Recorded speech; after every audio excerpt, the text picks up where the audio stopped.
fantasy.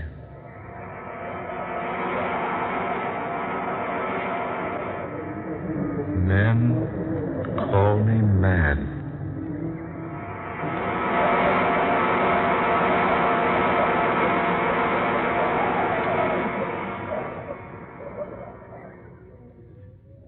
Dr. West, will you please close the door? Certainly, Dr. Terhune. Now, gentlemen, I have summoned you, my two trusted and loyal friends, to divulge a secret that even I myself can hardly comprehend. You've made a new discovery, Charles? Discovery? Yes. I have found another world. Oh, what? Another world, you say? Exactly. Would you please snap off the lights, Doctor? That switch there. Yes, certainly. Now, by means of this special projection machine, I'm going to show you something which will astound you beyond words. I must ask you to remain perfectly still throughout this demonstration. As the picture I'm about to show you progresses, I will explain in detail just what I have done. Now, first of all, to start the machine. Now, observe this picture I've taken on color film. A picture of the new moon. Now, you will notice that the camera has picked up a single ray of the moon. It's focused up on a wall whereon dances a single tiny moonbeam. The camera approaches the moonbeam. Closer. Closer. Still closer. And then the special film in my camera reaches the lens. The scene changes. Dr. Smith. Gentlemen, please. Now, you see here my other world. My world within a moonbeam, taken upon special color film of my own invention. Film that is constructed to pick up objects within the very atoms. Objects smaller, that is, than atoms themselves. Notice, please, the coloring of this other world within a moonbeam. See the hills, the plains with their red grass, their red-leaf trees. Notice that tiny stream at the left, a vivid orange. Notice the yellow of the tree trunks, the orange-colored sky, and the deep blue sun. Amazing. The film ends quickly now, but first a rare sight is in store for you. Now watch closely. There. A man. But what sort of creature is that he's riding? I don't know. You will notice the animal approaches the small stream, wades quickly through it, and vanishes from the camera's sight. And as he vanishes into the distance, the film ends. Amazing. Astounding. Unbelievable. The lights, if you please, Doctor. Oh, yes, of course. Look here, Terhune. Is this a camera trick? Absolutely not. I have shown you what actually exists within certain, or possibly all, moonbeams. Well, what's your theory, Doctor? That all creation consists of worlds within worlds. Who can say that our world is not contained within some still larger one? And that within another, and that still within another, and so on. The thought suddenly becomes overwhelming. Yes, doesn't it? To think that all around us, within even such tiny substances as the atoms themselves, under our feet, overhead, on all sides, are worlds of which we are unaware. Yes, if only there were some way to visit those other worlds. Ah, Dr. West. That is the point. We can. Good heavens, man. You mean you... Yes, just what do you mean? Gentlemen, I plan to enter that world in the moonbeam. Impossible. I don't like to say so, Charles, but aren't you overlooking the laws of dimension, the general medium, laws of nature that are so obvious? Not only that, Terhune, but aren't you appearing a little ridiculous on the face of things? I do not expect you to be convinced until you have seen. We in our profession are not inclined to take such things as we are speaking of for granted. Then let's not waste words, my friends. I propose to convince you beyond all possible doubt. Well, I have no objection to being convinced. Nor I. Though I really believe Terhune has let his imagination win the upper hand. Now, we shall see. Now, here, gentlemen, on this table, you see what looks like an Eskimo igloo, made of crystal clear glass with an opening at one side at the base, much like an entrance to an igloo or tent. Yes, it's about 10 inches high and about 8 inches in diameter. Now, when we extinguish the lights here in this room, and when that curtain is drawn from the window over there, the moonbeam in question will be centered directly through that little glass case. You want us to assist you? Exactly. But what do you intend to do? Well, I have here a number of small capsules filled with a potion whose base consists mostly of radium. What is this preparation? A substance which will cause animal matter to decrease itself many millions of times. In other words, you think it'll make you become smaller. Precisely. But small enough to enter the realm of a single atom? I hope so. Well, have you tried this concoction? Only on animals. First on rabbits and rats. And just yesterday, I sent a dog into the world of atoms. But granting such a feat is possible, don't you think your clothes would also shrink with you? Well, I have found that any object in contact with the animal matter, at the time the capsule is consumed, will be caused to shrink in proportion with the animal matter itself. I found that out yesterday when I failed to remove the dog's collar. But suppose you consume too great a quantity of the potion. I have an equalizer, another mixture which will counteract the first capsule. By taking particular amounts of it, I can stop the reaction of the capsule, and then, having stopped it by taking another dose of the stabilizer or equalizer, I can increase my size again. This is all very extraordinary. I plan to be gone quite some time. I'm asking you two to watch over this little glass case for a 4-day period. You can count on me, And Terry. on me. Good. Now I shall take a capsule. I'll begin to grow almost immediately. When I've reached about 2 feet in height, I want you, Dr. Smith, to bend down to the floor and pick me up and place me on this table here, beside this little glass case, putting me directly in front of the opening or door of the case. Is that clear? Quite, yeah. Good. Gentlemen, my hand. Good luck, Charles. Smith, We'll follow your instructions carefully, Doctor. good. I knew I could count on you two. Now the capsule.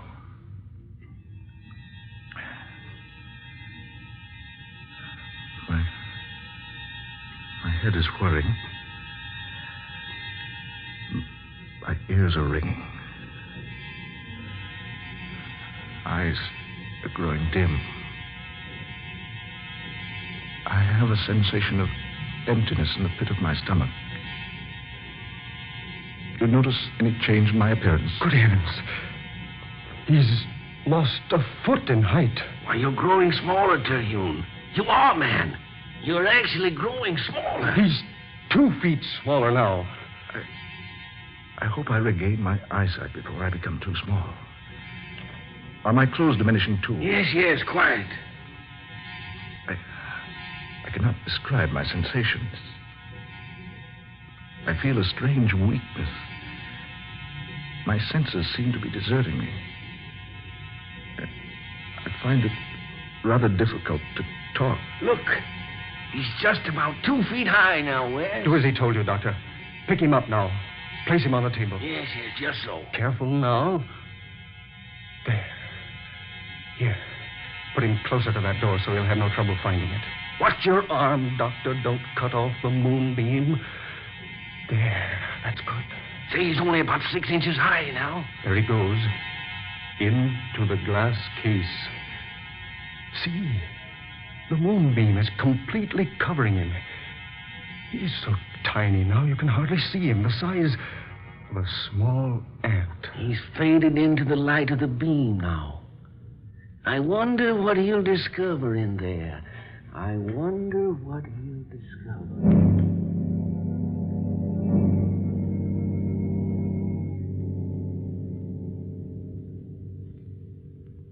At last, I'm here in another world. Such a strange place. Similar to the place I came from, yet different. Trees, yet with leaves of brilliant scarlet and yellow bark. The grass, also scarlet. An orange-colored sky overhead. A sun of dazzling blue. And the water in the little stream over there. Not blue, but orange. Yes, the colors, all different. Everything else correspondingly the same. Why do you speak so strangely? Oh, I beg your pardon. I thought I was alone. You must be a foreigner. Otherwise, you'd know you're in the king's gardens, and they're quite private. Oh, I'm so sorry. Yes, I am a foreigner. If you'll forgive me, I'll leave at once. Oh, no, please. It is our custom to treat foreigners in a friendly manner, and so I bid you welcome. I am the Princess Elena. A princess? Yes. Daughter of King Londelier. Surely you've heard of me. No, Princess, I've not. But surely. My father rules the world with kindness and justice, and everyone knows him for his goodness. Princess, will it frighten you if I tell you something? Something most strange. I think not, sir. For you yourself are most strange. Your clothing, the colors, not in the least ordinary, and your features are so different. Princess Elena, my name is Charles Terhune. I'm a citizen of the United States of America. America? I know the world quite well, but never have I heard of America. That is why I fear I might frighten you, Your Highness. You see, America is not in this world. It is in another. You're from another world? Exactly. You see, I am a scientist in my own universe. I discovered your world here, so I found a way to come to visit you. You don't seem at all surprised. No. Why should I be surprised? We've expected you for a long time. Me? Well, not you exactly, but someone. What do you mean? Our scientists have known for many years that other worlds besides ours exist, but they've never been able to discover a method of entering one of them. We've been hoping someone from beyond would find a way here. Amazing. That is why I asked if you were a foreigner. Since my father rules the entire world, naturally a foreigner could only be from another world. This absolutely astounds me. Princess, I must speak to your scientists. Well, this is so wonderful. The people of our world seem much alike, save in a few minor respects. We look alike, talk alike. We've often wondered how much we would be like the people from beyond. Take me to your scientists, Princess. I must see them. I will gladly take you to them. But first, I must warn you. You're in great danger. Danger? Our world is doomed. We're falling victims to a strange malady which none of our doctors or learned men can overcome. It is slaying our people by the thousands. A plague? Yes. A mysterious disease. One we've never encountered before in all history. If you would save yourself, use whatever method you have and return to your own world before it's too late. One moment. Princess, will you take me to your father? I don't know why I say this, but perhaps I can help. Oh, no. No, save yourself. I beg of you. Do not remain here to perish. Please, Princess. At least allow me to try to help. You're either very brave or very foolish. Brave or foolish, take me to your father. Very well. But he will only warn you, as I have done.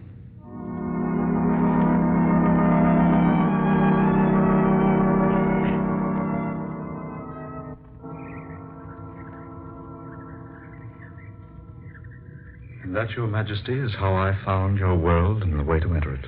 It's interesting. At one time I would have said amazing. But with our discoveries of other worlds around us, it's now only interesting. I've warned Dr. Terhune to return to his own universe before he falls victim to the plague. Yes, my son, you must. But I would like to help. I'm a doctor where I came from. Perhaps I could do something.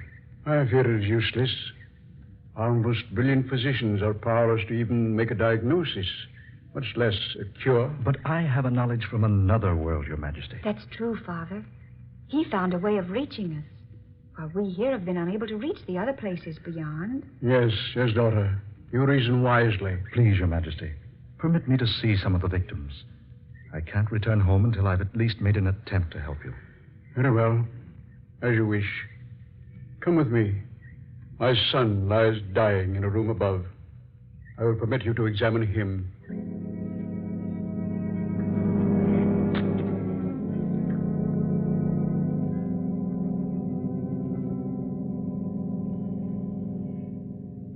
Well, Dr. Terhune? Your Majesty. Dr. Terhune. Heavens, man, this is typhoid. Typhoid? But what is typhoid? We have it on our Earth. Well, tell us, do you know the cure? Yes, Your Majesty, I do. Take me to your nearest medical laboratory. We must prepare a serum, huge quantities of it. We must send it to all parts of the world immediately if we're to save your people.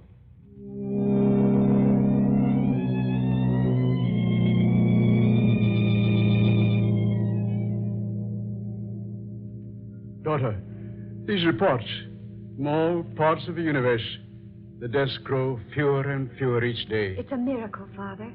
And Charles Terhune has saved us all.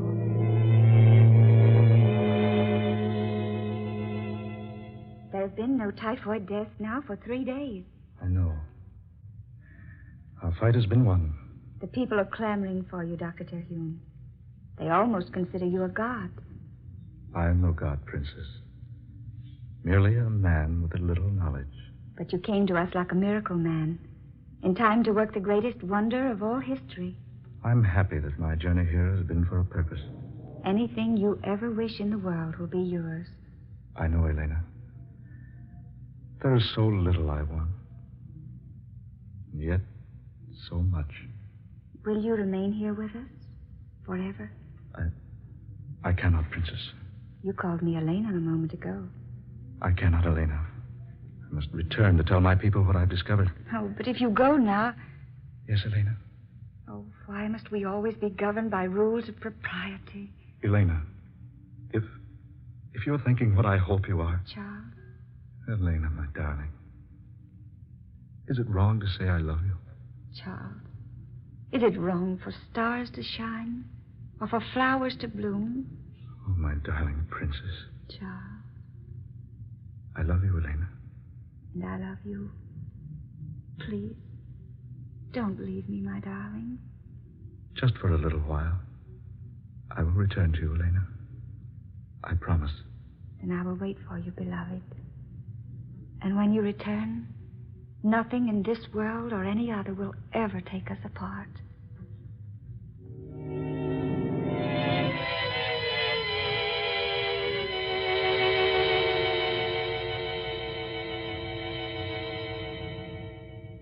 It's past his time, almost 4 days. Look, a moment there in the moonbeam, see? No, Yes, look. He is coming back. See, there he is out of the glass case on the tabletop. He's growing rapidly, West. You better place him down on the floor there. Look, larger and larger. This is perfectly astounding, man. I wonder what his adventures have been. Dr. Terhune. Can you hear me, Dr. Terhune? He's almost 4 feet tall now. Can you hear me, Doctor? Water. Some water, please. Water, Weckley. West, quickly. Over there in that goblet. Yes, just one moment. Here we are. He's all right now. Full size again. Here, Terhune. Drink this. Yes. Thanks. Ah, that's better. Are you all right, Terhune? Yes, quite all right, thank you. Gentlemen, I have had the strangest experience imaginable. I have visited a world that's amazing and wonderful. Tell us about it. Yes, I will. When I became small enough to enter the moonbeam, I found myself in the exact spot you two saw in the picture I displayed for you. I did not know which way to go, naturally, but after a moment I heard someone speak to me.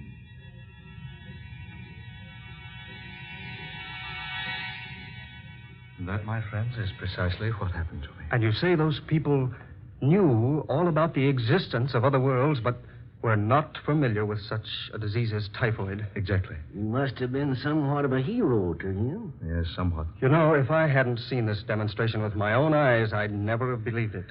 Well, Dr. West, even though I was the one who experienced it, I'm still wondering if it actually happened. Then it happened all right. Yes, we saw you grow small right before our eyes. So small you became almost invisible and disappeared in the moonbeam. I trust you two will confirm any statements I might make to the public about all this. Oh, absolutely. Certainly, Terhune. By the way, was my sister here during my absence? Why, yes, she was. She acted very strangely, too, but we told her nothing. Well, gentlemen, perhaps I should have told you this before. You see, my sister and I jointly own several hundred acres of valuable oil land in the south. She's a greedy woman. She's tried for years to obtain full possession of the property. She's tried many ways, but her latest method is by charging that I'm insane. No, that's ridiculous. Yes, exactly. But she's preferred the charges. Tomorrow at 9, I must appear before a group of alienists who will decide whether or not I'm mentally unbalanced. That is why I had to make my experiment before tomorrow.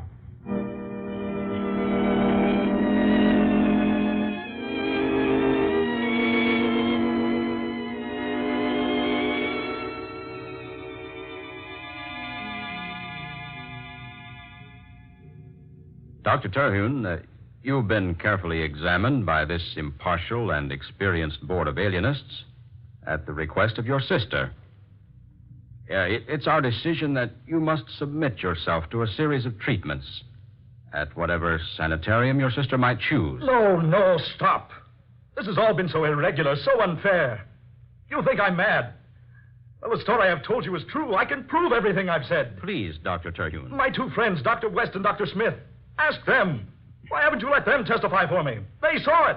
They'll tell you everything I've said is true. One moment. Yes? Oh. Yes, he's here with me now. I see. Yes, all right. I'll tell him. I'm sorry, Dr. Terhune. I'm afraid I have bad news for you. Doctors West and Smith were to have testified in your behalf. But I've just received word that they were both killed a few moments ago in an automobile accident.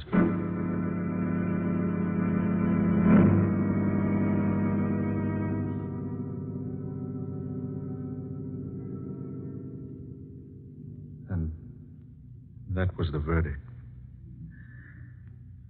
Now men call me mad. So they've locked me here in the cell till the time they can remove me to a sanitarium.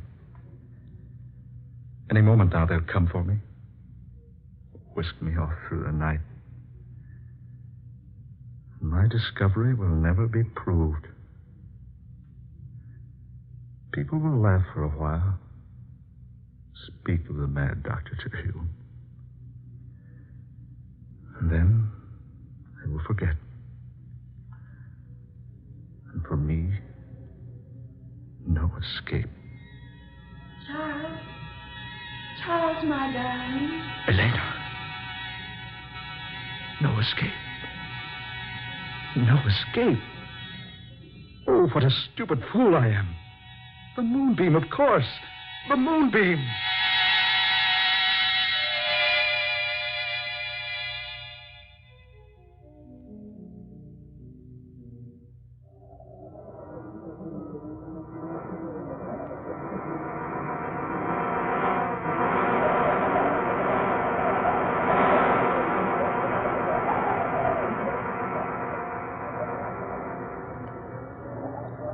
Dark fantasy.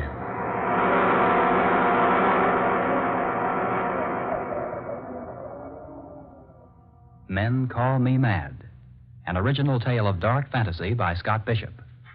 Ben Morris was heard as Dr. Charles Terhune. Eleanor Naylor Corrin was Princess Elena. Fred Wayne was King Londelier. Murillo Schofield was Dr. West. Muir Height was Dr. Smith. And Darrell McAllister was the specialist. Next Friday night at the same time, the National Broadcasting Company will present another tale of dark fantasy, The House of Bread, a strange and compelling drama of Christmas 1941 and that first Christmas nearly 2,000 years ago, told to you by Scott Bishop. Dark fantasy originates in the studios of station WKY in Oklahoma City. This is the National Broadcasting Company.